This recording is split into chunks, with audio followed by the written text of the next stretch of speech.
আসসালামু আলাইকুম। সবাই কেমন আছেন? আশা করছি সবাই ভালো আছেন। আমরাও আল্লাহর রহমতে ভালো আছি। মিনারা সিদ্দিকী ব্লগে আপনাদের সবাইকে স্বাগতম জানিয়ে আজকের ভিডিওটা শুরু করলাম। এই তো সকালবেলা ঘুম থেকে উঠে কাপড় চোপড়গুলো সব গুছিয়ে নিয়েছি। কালকে বাইরে বৃষ্টি হয়েছে, সেই কাপড় চোপড় ঘরে রোদে দিছি, সেগুলো এখন ভাঁজ করে নিলাম। আর এখানে কিউট বাচ্চা আসছে, সে তার বাবার সাথে শুয়ে শুয়ে গান শুনতেছে, তার বাবা তাকে গান শোনাইতেছে আর সে শুয়ে শুয়ে মোবাইল দেখতেছে। সে তার বাবাকে পাইলে তার আর কিছুই লাগে না, আমাদেরকে তো চিনেই না, শুধু বাবা বাবা বলে। আর এই তো বাহিরের ওয়েদারটা আজকে একটু মাশাল্লাহ সুন্দর। তারপর এখানে রান্নাঘরে এসে দেখি মা অনেকগুলো থালা বাসন ধুয়ে ফেলছে আর বাজার নিয়ে আসছে, সেই বাজারগুলো আমি বাইরে বের করতেছি। এই তো উস্তা, তারপরে সয়াবিন তেল, গরুর মাংস, এগুলো নিয়ে আসছে। আজকে আমি গরুর মাংস রান্না করব আর উস্তাবাজি করব। এটা কিন্তু শুক্রবারের ভিডিও। এতে এখন মাংসগুলো বাইরে বের করে এখন ঢেলে নিতেছি। মাংসগুলো ফ্রেশ ছিল, টাটকা ছিল। এখন এগুলো বাইরে বের করে নাস্তা খেয়ে নিব। আমার কিউট বাচ্চা, আমি, মা, মেয়ে সবাই মিলে এখন নাস্তা খাইতেছি। আর তার বাবা এখনও ঘুম থেকে ওঠে নাই, শেষ হয়েই আছে।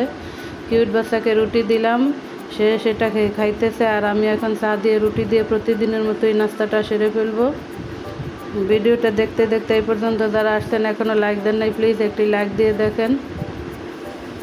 আর ম্যাডাম তো নাস্তা খাইতেই আছে, ক্যামেরা দেখে নাই, সে দেখলে অফ হয়ে যেত। তারপরে তো আমি চা ঢেলে নিতেছি, চা দিয়ে এখন নাস্তা খেয়ে নিব।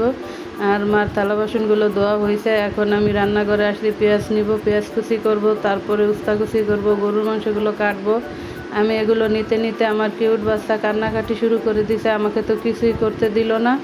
তারপর সবগুলো মা করে নিল।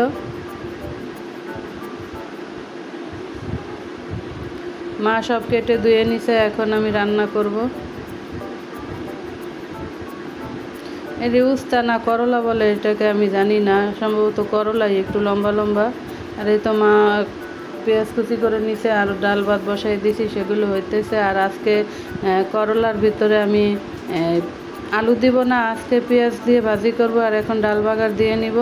পাশের চুলায় করলা ভাজি বসাই দিয়েছি, বেশি করে পেঁয়াজ দেব, আলু দিব না, তো তাই এভাবে ভাজি করলেও আমার কাছে খুব ভালো লাগে। আর এই তো এখন পেঁয়াজ ভাজা হয়েছে, ডাল ঢেলে দিব।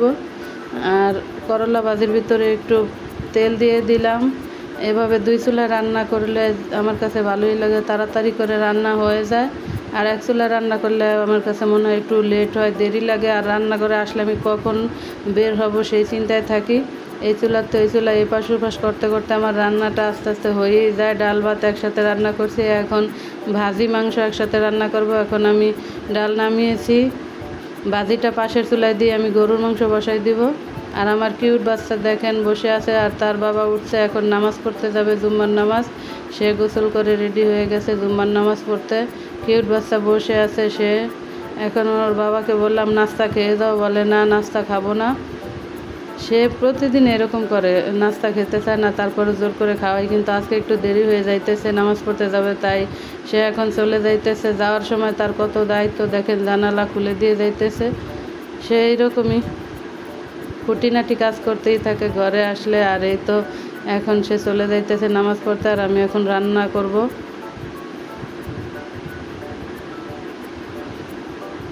ভাজিটা এখন আমি ডাল হয়ে গেছে, ভাজিটা পাশের চুলায় দিয়ে তারপরে এখন গরুর মাংস বসাই দিছি। তো তেল দিয়ে দিলাম কড়াইতে, পেঁয়াজ কুচি দিয়ে দিছি। পরে আমি আরও অনেকগুলো অফ ক্যামেরায় পেঁয়াজ দিয়েছি, সেটা মাংস দেওয়ার পরে মনে হলো পেঁয়াজ কম হয়েছে তরকারির ভিতরে। তারপরে তো গরম মশলা, আদা রসুন, হলুদ মরিচ সব একসাথে দিয়ে এখন ভালোভাবে কষিয়ে নিব। আজকে আর মাখিয়ে রান্না করব না, এক একদিন এক একভাবে রান্না করি। কষানো হয়েছে, এখন মাংসগুলো দিয়ে দিব।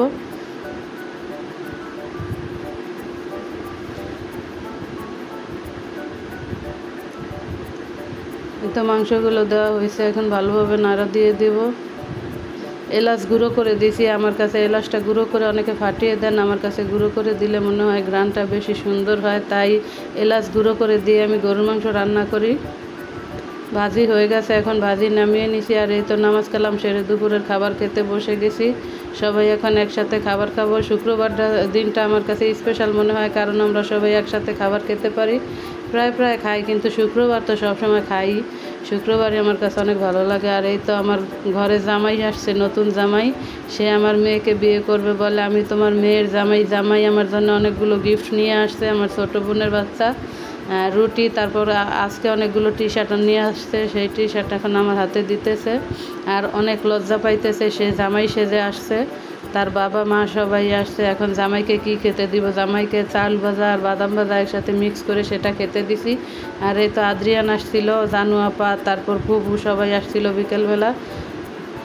বিকেলের টাইমটা খুব ভালো কাটছে, আমার ভালোই লাগে। আর আমার বোন একটু অসুস্থ, ওর জন্য সবাই দোয়া করবেন। এই তো মা শুয়ে আছে এখানে, আর সবাই মিলে এখন চা খেয়ে নিব। বিকালের আড্ডায় চা খেতে তো ভালোই লাগে। এটা সন্ধ্যা হয়ে গেছে, তারপরে তো রুটি দিয়ে চা দিয়ে সবাই খেয়ে নিতেছি।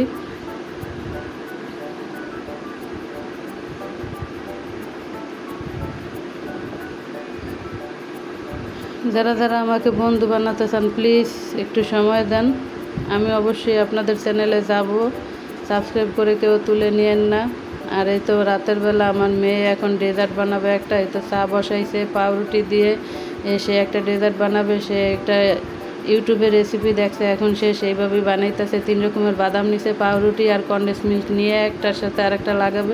পাউরুটিটা ভেজে নিতে হয়, কিন্তু সে না, এভাবেই লাগাইছে। বাচ্চা মানুষ যেটুকু পারছে ওইটুকুই চেষ্টা করছে আর কি, যেটা দেখে সেটাই এখন ইদানিং চেষ্টা করে। মাশাল্লাহ, আমার কাছে খুবই ভালো লাগে। এই তো এখন একটার সাথে আর একটা মিশিয়ে তারপর চা ঢেলে দেবে উপর থেকে, তারপর বাদামগুলো দিয়ে দিবে। আর দেখতে দেখতে আমার ভিডিও শেষ হয়ে যাইতেছে। এখন বাইকে দিয়ে সে টেস্ট করাবে। আজকের ভিডিও এইটুকুই। সবাই ভালো থাকবেন, সুস্থ থাকবেন। আল্লাহ হাফেজ।